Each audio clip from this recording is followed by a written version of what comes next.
नमस्कार दोस्तों, स्वागत है आप सबों का एक बार फिर से आपके अपने यूट्यूब चैनल रामगढ़ एडुकेयर में। सेकेंड राउंड में जितने भी साथियों को सीट अलॉट नहीं हुआ है या फिर कोई भी कॉलेज नहीं मिला है तो बिल्कुल भी निराश नहीं होना है दोस्तों। अगर आपने ठान लिया है कि हमको बीएड करना है तो बिल्कुल भी घबराना नहीं है, आपका एडमिशन 100% होगा। और थर्ड राउंड काउंसलिंग बहुत ही जल्द होना है। इसका डेट क्या है, कब से कब तक थर्ड राउंड हो सकता है, ओपन एडमिशन थर्ड राउंड के बाद होगा या फिर डायरेक्ट थर्ड राउंड के बाद फोर्थ राउंड होगा, ओपन कब होगा, ये सारी चीज़ें डिस्कस करेंगे। और सेकेंड राउंड में सीट अलॉट क्यों नहीं हुआ, बहुत सारे अभ्यर्थियों का कहना है कि मेरा रैंक तो अच्छा था, फिर भी हमको कोई भी कॉलेज अलॉट नहीं हुआ। मेरे से कम रैंक जिनका था उनका एडमिशन हो गया या फिर उनको कॉलेज अलॉट हो गया है, मतलब मेरे साथ नाइंसाफ़ी हुई है। तो क्या रीज़न हो सकते हैं कि आपको सीट अलॉट नहीं हुआ, सारे फैक्टर्स को यहाँ पर डिस्कस करेंगे। ठीक है, साथ ही साथ आपको काउंसलिंग के टाइम में किन बातों का ध्यान रखना चाहिए, ये सारी चीज़ें मैंने आप लोगों को बताई थी पहले ही। ठीक है, तो जो मुख्य कारण है दोस्तों आपको सीट अलॉट नहीं होने का, उन मुख्य कारकों को यहाँ डिस्कस कर लेते हैं, उसके बाद थर्ड राउंड का यहाँ पर डिस्कशन करेंगे। सबसे पहले तो यहाँ पर बात करें दोस्तों कि जो सेकेंड राउंड था इसमें 1 से लेकर 25,000 तक जिनका भी रैंक था सभी को अलाउ किया गया था। मतलब फर्स्ट राउंड में जो 13,500 को अलाउ किया गया था दोस्तों, इसमें से जिनको कॉलेज अलॉट हो गया था, जो एडमिशन ले चुके थे, उन लोगों ने भी फिर से काउंसलिंग किया दोस्तों सेकेंड राउंड काउंसलिंग में। मतलब पहले जिनको सीट अलॉट हो चुका था फर्स्ट राउंड काउंसलिंग में और जिनको एडमिशन भी मिल गया था, वे लोग भी सेकेंड राउंड काउंसलिंग में पार्टिसिपेट किए थे। और 4,500 के आसपास एडमिशन हुआ था, तो बाकी के जो 13,500 में बचे हुए कैंडिडेट थे, बहुत सारे बचे हुए थे 7-8 हज़ार। ठीक है, वे लोग भी सेकेंड राउंड में पार्टिसिपेट किए हैं। उसके बाद में इधर 13,500 से लेकर के 25,000 के बीच में जो स्टूडेंट थे ये लोग भी शामिल हुए। मतलब संख्या जो थी बहुत ज़्यादा हो गई थी। ये एक फैक्टर हो सकता है, मुख्य कारण हो सकता है, क्योंकि जिनको कॉलेज अलॉट हो गया था और जिनको जो पहले ही काउंसलिंग करवा चुके थे, एडमिशन ले चुके थे, उनको कॉलेज पसंद नहीं आया तो फिर से काउंसलिंग किए, तो जाहिर सी बात है कि उनका रैंक जो है उनका अच्छा था। फर्स्ट राउंड में ही उनका हो गया है, उनका रैंक अच्छा है, तो सेकंड राउंड में भी उनका ज़्यादा चांस बनता है। तो 20, 21, 22 हज़ार वालों का थोड़ा चांस कम बन जाता है, ये एक फैक्टर है। उसके बाद कुछ अभ्यर्थियों का कहना है कि मेरा CML रैंक से जिनका ज़्यादा CML रैंक था उनका एडमिशन हो गया। तो इसका जो रीज़न है दोस्तों वो है कैटेगरी रैंक। ठीक है, कैटेगरी का यहाँ पर कारण है, जिसके कारण जिनका कम रैंक, ज़्यादा रैंक होने के बाद CML ज़्यादा होने के बावजूद भी उनको सीट अलॉट हो गया, जिसका कारण है कैटेगरी रैंक। वो ST SC में अगर रिज़र्व हैं, उनकी सीटें रिज़र्व हैं, इसके कारण उनको वहाँ पर सीट अलॉट कर दिया गया।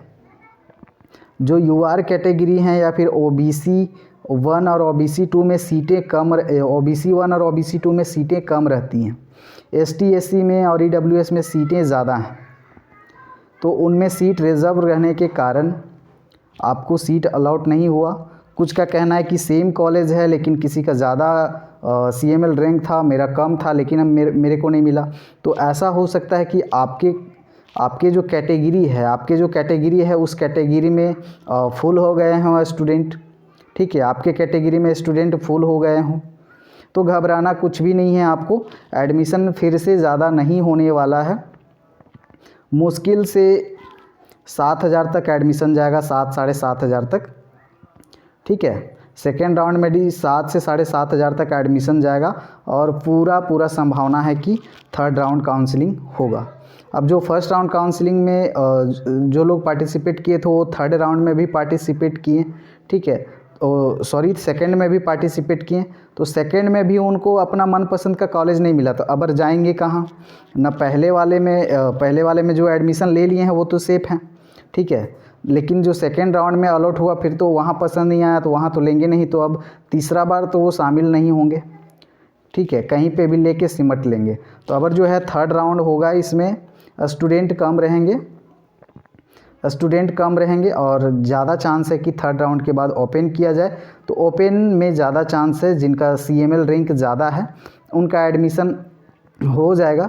और लास्ट में दोस्तों अगर कोई भी कैटेगरी में सीट खाली रह जाता है, अगर ST SC में सीट खाली रह जाता है तो जनरल वाले OBC वालों का एडमिशन ले लिया जाता है। किसी कैटेगरी में अगर रह जाता है तो ये लास्ट में जब पूरा काउंसलिंग का प्रोसेस ख़त्म हो जाएगा उसके बाद ये होता है।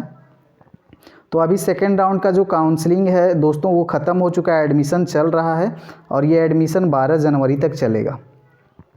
12 जनवरी तक चलेगा, तो 12 जनवरी तक एडमिशन चलेगा तो हो सकता है 13 को आपका सीट मैट्रिक्स जारी कर दिया जाएगा। ठीक है, सीट मैट्रिक्स में जारी करने के बाद सीट मैट्रिक्स से आपको पता चल जाएगा कि किस कॉलेज में कितने एडमिशन हुए हैं और अभी कितना सीट बचा हुआ है। उसके बाद हो सकता है 13 या 14 तारीख से आपका जो थर्ड राउंड काउंसलिंग है उसको स्टार्ट कर दिया जाएगा।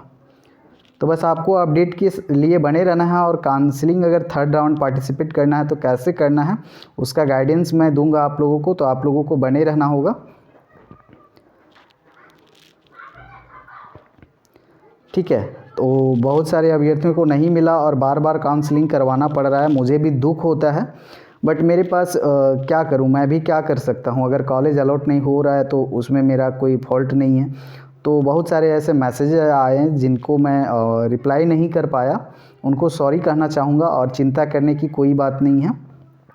बस एक चीज़ यहाँ पर लग रहा है कि 600 ये बार बार लग रहा है, ये ज़्यादा प्रॉब्लम कर रहा है। कॉलेज भी अलॉट नहीं हो रहा है और 600 लग रहा है। अगर एक बार अगर काउंसलिंग करवा लिए, कॉलेज अलॉट नहीं हुआ तो सेकेंड टाइम में उसको नहीं लगना चाहिए काउंसलिंग चार्ज। ठीक है, थर्ड में भी पार्टिसिपेट कर सकता है अगर कॉलेज नहीं अलॉट होता है तो, लेकिन ऐसा सिस्टम नहीं है। ये एक मतलब पैसा भी कमाने का एक ज़रिया है, तो अच्छा खासा रांची यूनिवर्सिटी पैसा भी इससे कमा लेगी। ठीक है, तो चलिए बने रहिए हमारे साथ में, सारे अपडेट मिलते रहेंगे और टेंशन बिल्कुल भी नहीं लेना है। बीएड करना है तो बिल्कुल थोड़ा सा पेशेंस बनाए रखना होगा आपको। अभी से ही मतलब डीमोटिवेट होइएगा तो सही नहीं है। ठीक है, चलिए आगे के अपडेट के लिए बने रहिए दोस्तों, धन्यवाद।